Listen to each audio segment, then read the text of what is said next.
Når vi indtager protein, så ryger de lange kæder af aminosyre ned i mavesækken, hvor stoffet pepsin laver de lange kæder om til korte kæder af aminosyre.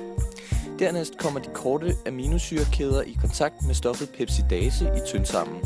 Pepsidasen bliver produceret i bugspytkirtlen. Pepsidasen spalter de korte kæder til enkelte aminosyre, som kroppen så kan optage gennem mikrovilli i tyndtarmen og så i blodet. Proteiner består af aminosyre. Der findes 20 forskellige slags aminosyre, og hvilken aminosyre er bestemt af radikalet.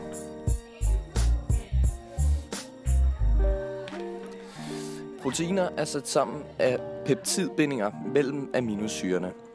En peptidbinding er en fortætningsproces, hvor der udskilles H2O, altså vand.